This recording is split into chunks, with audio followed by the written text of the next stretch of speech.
बनसकांठा police ने Palanpur Aryan murder case में सभी आरोपियों को किया गिरफ्तार।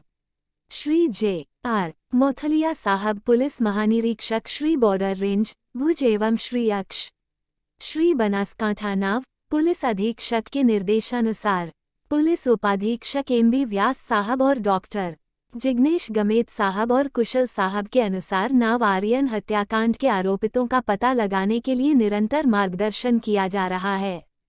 LCB Palanpur police inspector Shri SD. Dhobi साहब व एसओजी पाल पुलिस निरीक्षक श्री एम.जे. चौधरी और साइबर पुलिस स्टेशन के पुलिस निरीक्षक श्री बी.पी. में और अपराध जांच पुलिस निरीक्षक श्री ए.वी. देसाई साहिब नाव और एलसीबी एसए परोल फरलो कोड नेत्राम पुलिस उप निरीक्षक श्री ए.बी. भट्ट और पी.एल. अहीर एच.के.एम.के. झाला आर.एस. लेघारी केरी राजपूत साहब नाव सहित पुलिस स्टाफ के लोग और अपने मुखबिरों के माध्यम से और मारन आर्यन तकनीकी विश्लेषण और नेत्राम टीम की मदद से इस अपराध के आरोपियों को नहीं जानते थे, इसलिए पहले जांच करें कि अपराध में कौन से आरोपी शामिल हैं और अपराध में पूरी घटना क्यों हुई, ये कैसे हुआ, उन सभी बातों का अध्ययन करने के बाद आप सर्वे जाणो छो बनासकांठा जिल्लाना पालनपुर शહેરમાં આર્યન મર્ડર કેસ ચકચારી બનાવ હતો, જે બાબતમાં છેલ્લા દિવસોથી પોલીસ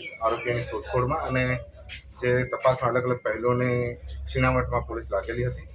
આ સમગ્ર બાબતમાં પોલીસને હાલમાં 10 આરોપીઓને પોલીસે અટક કરેલી છે અને આ સમગ્ર બાબતમાં જે ખૂબ ધ્યાન રાખવા જેવી બાબત હતી કે પોલીસ જિલ્લા પોલીસ વડા શ્રી અક્ષરાજ મકવાણા સાહેબ તરણના સુપરવિઝનમાં માનનીય શ્રી ડીએસપી સાહેબ વ્યાસ સાહેબ કુશલ ઓઝા સાહેબ અને સમગ્ર બનાસકાંઠા જિલ્લાની અલગ અલગ 6 ટીમો આ તપાસમાં લાગી હતી। જે બાબતમાં જે નેત્રમના સીસીટીવી કેમેરાથી લઈને આ નેત્રમના સીસીટીવી કેમેરા અને બીજા અન્ય સીસીટીવી કેમેરાઓ 250થી વધારે સીસીટીવી કેમેરાઓની છીણાવટ કરવામાં આવી હતી।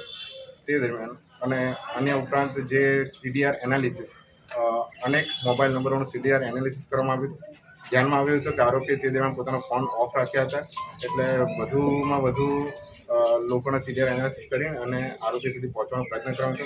આ સમગ્ર તપાસ દરમિયાન બનાસકાંઠા જિલ્લા પોલીસ તરફથી જે અલગ અલગ જે 6 ટીમો બનાવી હતી, LCB SOG parole furlough cyber team અને તાલુકાની ટીમ અને બીજી અન્ય પીઆઈપીએસઆઈ ટીમો તમામ આમાં સાંકળવામાં આવ્યા હતા।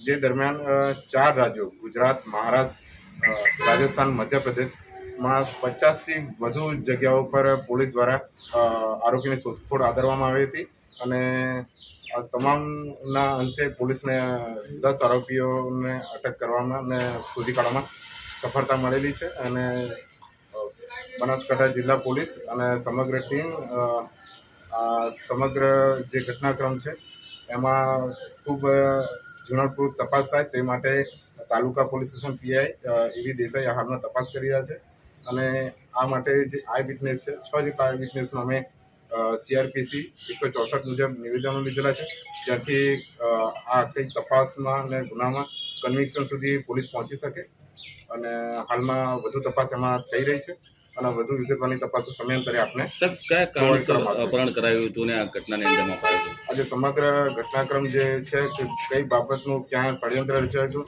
અને ક્યાં લઈ ગયા હતા એ તમામ બાબતોનું વિડીયો રેકોર્ડિંગ અને જે સ્થળ છે ત્યાંનું બી ત્યાં હાજરી પ્રસ્થાપિત કરી શકાય તે તમામ હાલમાં તપાસ થઈ રહી છે અને જે મૂળ હેતુ કે જે